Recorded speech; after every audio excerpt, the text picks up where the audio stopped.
While Francis Ford Coppola wanted Martin Scorsese to replace him as the director of The Godfather Part 2, it might secretly be a good thing that this never happened.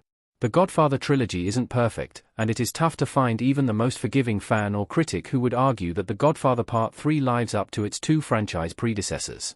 That said, The Godfather Part 2 sits alongside Terminator 2, Judgment Day and Aliens as one of the most frequently cited examples of a sequel that managed to outdo its predecessor. For all The Godfather Part 3's disappointments, The Godfather Part 2 is an unquestioned masterpiece.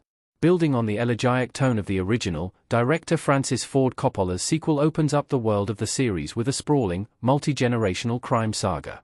Robert De Niro and Al Pacino dazzle as a young Vito Corleone and his troubled son Michael, and the parallels between their divergent character arcs gracefully intersect in an epic tragedy that spans decades and continents.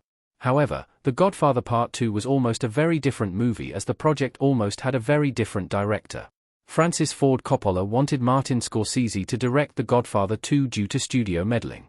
The Godfather's tricky production made Coppola eager to hand the franchise over. According to an Esquire retrospective on the making of The Godfather Part 2, Coppola's strained relationship with The Godfather producer Bob Evans led him to suggest Scorsese directing The Godfather Part 2. While The Godfather was a huge success, its production was infamously troubled from start to finish. From questionable investors to trouble securing funds, to location shooting issues, to The Godfather's surprisingly extensive prosthetics work, the Mario Puzo adaptation left its director spent. The Godfather might have been an Academy Award-winning blockbuster, but that alone couldn't tempt Coppola back. In a 2019 interview, Coppola told Deadline that he instead asked Paramount Pictures to hire a fabulous young director by the name of Martin Scorsese. Scorsese's career was heating up at the time thanks to the success of Mean Streets, but the director had not even turned 30 and only had 3 feature films to his name.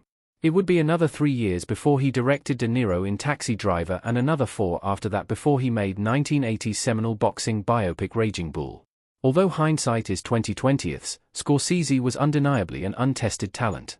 Understandably, Paramount Pictures wasn't eager to hand the reins of what could be an immensely profitable franchise over to Coppola's young, unproven wunderkind. As a result, the studio came back with an offer that Coppola couldn't refuse. Complete creative control and $1 million paycheck convinced Coppola to direct the sequel, resulting in one of the best gangster movies ever and arguably one of Hollywood's greatest offerings. For all The Godfather's divergences from the realities of mob life, The Godfather Part 2 debuted to critical acclaim and commercial success. Why Martin Scorsese didn't direct The Godfather Part 2? Paramount wanted Coppola despite the director's misgivings. Paramount refused to hire Scorsese for The Godfather Part 2 due to his lack of experience, so the director never got the chance to turn down the job himself. It is not entirely clear whether Scorsese would have wanted to take on such a gargantuan responsibility so early in his career when his work to date was mostly notable for its raw edge and lithe, unpredictable tone. The sequel could have been too staid a project for his screen persona. Although The Godfather Part 2's villains are arguably as nasty as any of the antagonists from Scorsese's back catalogue. In a 2024 interview with Deadline, Scorsese candidly admitted that he couldn't envision himself making such a mature movie at a time when he still felt like an edgy young enfant terrible. Per the director, "I don't think I could have made a film on that level at that time in my life, and who I was at that time. To make a film as elegant and masterful and as historically important as Godfather 2, I don't think. Now, I would have made something interesting, but his maturity was already there. I still had this kind of edgy thing, the wild kid running around." Would Martin Scorsese directing The Godfather Part 2 have worked? Scorsese's take on The Godfather Part 2 would have been very different. Scorsese is clearly an astounding director, but he was comparatively brand new to the craft when Coppola put his name out for an incredibly expensive, complex movie.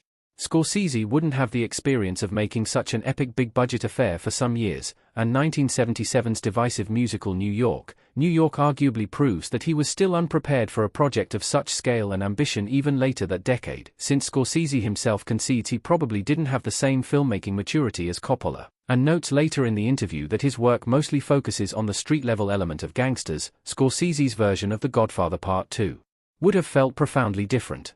With their foul-mouthed protagonists and constant injections of violence and hard drug use, Scorsese's mob movies arguably act as a riposte to the glamorous vision of mob life in the upper echelons depicted by The Godfather. As such, Martin Scorsese's take on The Godfather Part 2 could have inadvertently deconstructed Francis Ford Coppola's original movie.